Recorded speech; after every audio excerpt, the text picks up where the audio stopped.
আপনারা যারা আমাদের রেগুলার ভিডিও দেখেন তারা বেশ কয়েকদিন ধরে আশা করি এটা খেয়াল করছেন যে আমরা আমাদের বাচ্চাদেরকে আমাদের দ্বিতীয় সন্তানকে যা খাবার দিচ্ছি, যেরকমভাবে তৈরি করছি, তার কি রিয়াকশান, সেটা বিভিন্ন ছোট ছোট ক্লিপিংস, রিলস, শর্টস আকারে আপনাদের সামনে উপস্থাপন করছি। আসলে মেন আইডিয়া বিহাইন্ড হচ্ছে যে আমার অভিজ্ঞতা যদি আর 5টা মানুষের কাজে লাগে তাহলে ক্ষতি কি? ভালোই তো। আমরা প্রথম দিকে একদম এই চিন্তা ভাবনা করেই মেহুকে যখন আমরা সলিড ইন্ট্রোডাকশন শুরু করি তখন থেকেই ব্যাপারগুলোকে ক্যাপচার করে আপনাদের সামনে উপস্থাপন করা শুরু করি।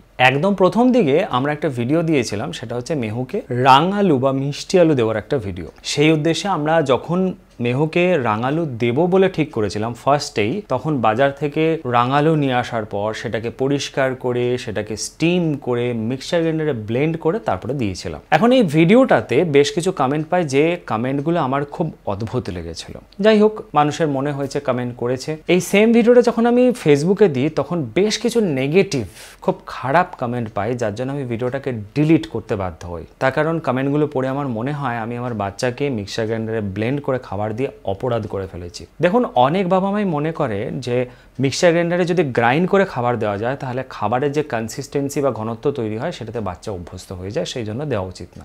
অনেক বাবা মা মনে করেন মিক্সচার গ্রাইন্ডারে গ্রাইন্ড করলে খাবারের গুণগত মান বা পুষ্টিগত মান নষ্ট হয়ে যায়, সেই জন্য অনেক বাবা মাই শুধুমাত্র স্টেনারে স্ট্রেন করে বাইরের খাবার বা কমপ্লিমেন্টারি ফুড দিয়ে থাকেন। দেখুন, আমি কারোর ধ্যান ধারণা এবং চিন্তাভাবনাকে ছোট না করেই আমাদের দুটি সন্তানের এই যে জার্নি, ফুড ট্রানজিশন জার্নি বা এই যে কমপ্লিমেন্টারি ফুড অ্যাডিশন বা বাইরের খাবারের সঙ্গে পরিচয়ের যে জার্নি, তার অভিজ্ঞতাটা খুব শর্টে আপনাদের সঙ্গে শেয়ার করি। মিক্সচার গ্রাইন্ডারে গ্রাইন্ড করে খাবার দেওয়ার যে আইডিয়াটা, সেটা কিন্তু ডাক্তারের পরামর্শ মতে।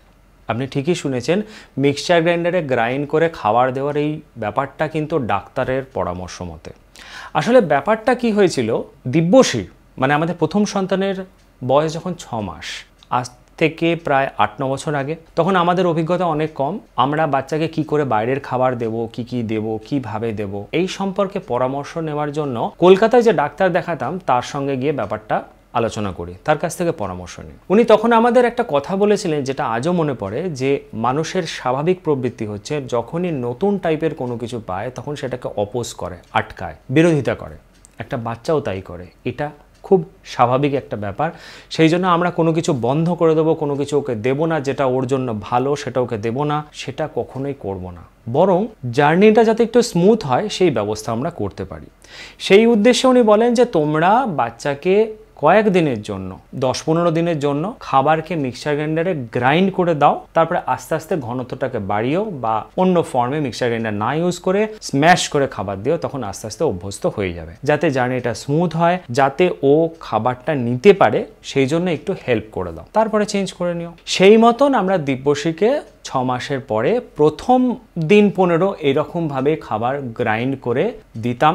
তারপরে সেটাকে চেঞ্জ করেছিলাম, চেঞ্জ করে খাবারটাকে ম্যাশ করে দিতাম, এবং দিব্যশ্রীর ক্ষেত্রে 8 মাসে গিয়ে আমরা ফিঙ্গার ফুড ইন্ট্রোডিউস করে দিয়েছিলাম। যেহেতু মেহু আমাদের দ্বিতীয় সন্তান, সেই জন্য আমরা এক্ষেত্রেও কনফার্ম ছিলাম যে খাবারের কনসিস্টেন্সি মিক্সচার গ্রাইন্ডারে গ্রাইন্ড করলে যেটা তৈরি হয় সেটাতে সে অভ্যস্ত হয়ে যাবে না। যখন আমি নেক্সট আবার অন্য গ্র্যানুলার খাবার বা একটু গাঢ় খাবার বা দানাদার খাবার দেব, তখন প্রথম অস্বস্তি হলেও সে আস্তে আস্তে জিনিসটাকে নিয়ে নেবে। শুধুমাত্র মিক্সচার গ্রাইন্ডারের কনসিস্টেন্সিওয়ালা খাবারতেই সে অভ্যস্ত থাকবে না, বা মিক্সচার গ্রাইন্ডারে গ্রাইন্ড করে দিলেও পুষ্টিগুণগত মান কমে যাবে না। বর্তমানে দিব্যশ্রীর বয়স 9 বছর। সে কিন্তু পিকি ইটার নয় যে এটা খাবো ওটা খাবো না বা এই রকম খাবার খাবো, ওকে এখনও চটকে মেখে দিতে হবে, ওরকম নয়। আমরা সাধারণ খাবার খাই, আমাদের সঙ্গেই টেবিলে বসে খাই। এবং মেহু আজকে 10 মাস বয়স, ও কিন্তু অনেকটা বেশি গ্র্যানুলার খাবার বা অনেকটা গাঢ় খাবারও নিতে পারে। এখন আমাদেরকে মিক্সচার গ্রাইন্ডারে গ্রাইন্ড করে দিতে হয় না। আমরা যখন মেহুকে খাবার দেওয়া শুরু করি, ফুড ইন্ট্রোডাকশন শুরু করি, তখন প্রথম 2 সপ্তাহ আমরা যে 3-4 রকমের শাকসবজি ফলমূল নিয়ে এসেছিলাম বা যেগুলো দেবো বলে ঠিক করেছিলাম, সেগুলোকে প্রত্যেকটাকে 3 দিন 4 দিন করে মিক্সচার গ্রাইন্ডারে গ্রাইন্ড করে দিতাম। তারপরে ম্যাশড দেওয়া শুরু করেছি, তখন আর ব্লেন্ডার বা গ্রাইন্ডার কিছু ইউজ করি না। এরপরে ওকে আমরা 8-9 মাসে এসে ফিঙ্গার ফুডও ইন্ট্রোডিউস করিয়ে ফেলেছি। এখন 10 মাস বয়সে এসে অনেকটা গাঢ়, অনেকটা গ্র্যানুলার খাবার খাচ্ছে। এবং আমরা এটা কনফার্ম পরবর্তীকালে নর্মাল খাবারে আসতেও ওর অসুবিধা হবে না, সেই ব্যাপারেও আমরা ওকে হেল্প করব। দেখুন, প্যারেন্টিং যে ব্যাপারটা সেটা কাপল অনুযায়ী ভ্যারি করে যায়। এক একজন চিন্তাভাবনা এক এক রকম করে। কেউ মনে করে আমি 6 মাসের আগেই খাবার দিয়ে দেবো, বাইরের খাবার।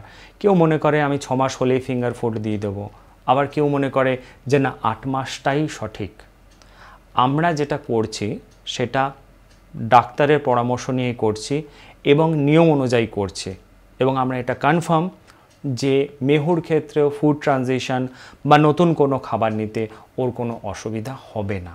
আর যে সমস্ত বাবা মায়েরা ইনিশিয়াল বা প্রাথমিকভাবে বাচ্চার ফুড ট্রানজিশনটাকে বা কমপ্লিমেন্টারি ফুড ইন্ট্রোডাকশান, বাইরের খাবার ইন্ট্রোডাকশানটাকে একটু স্মুথ করার জন্য কয়েকদিন মিক্সার গ্রাইন্ডারে গ্রাইন্ড করে বা ব্লেন্ড করে দিচ্ছেন, তারা যারা অন্যান্য মানুষজনের কাছ থেকে এটা শুনছেন যে চিরকালের জন্য ওরা এই গ্রাইন্ড করা খাবারেই অভ্যস্ত হয়ে যাবে, তারা আতঙ্কিত হবেন না। আমার বাচ্চা যদি পারে, তাহলে আপনার বাচ্চাও পারবে।